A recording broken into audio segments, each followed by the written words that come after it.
Direktorat Kriminal Khusus Polda Aceh menetapkan 10 tersangka kasus korupsi beasiswa pendidikan masyarakat Aceh tahun anggaran 2017. 7 dari 10 orang yang ditetapkan tersangka sudah 2 kali dilakukan pengembalian berkas atau P19 dari Kejaksaan. Di Reskrimsus Polda Aceh, Kombes Pol Winardi menyebutkan 7 tersangka yang sudah masuk tahap pemberkasan dan pelimpahan yaitu SY, FN, RA, MF, SM, RK, dan RD. Dari ke-7 tersangka, 5 orang bekerja di Dinas LPSDM Aceh, sedangkan 2 tersangka lainnya merupakan swasta yang berperan sebagai koordinator lapangan. Sementara 3 tersangka lain sedang dalam proses pemeriksaan sebagai tersangka oleh penyidik setelah dilakukan gelar perkara. Ketiga tersangka yakni SH, SD, dan RF. Ketiganya merupakan koordinator lapangan.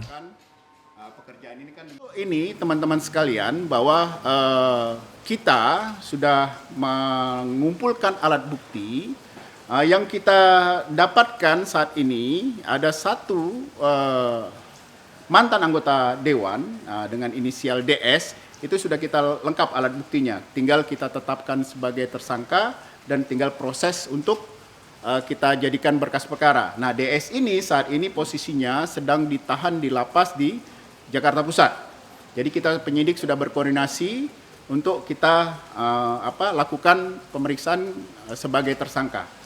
Kemudian ada lagi, dan saat ini masih mengumpulkan barang bukti, alat bukti. Jadi kita kumpulkan alat bukti ini untuk kita tetapkan mungkin insya Allah kalau lengkap nanti alat buktinya kita akan segera umumkan tersangka mungkin salah satu dari anggota dewan.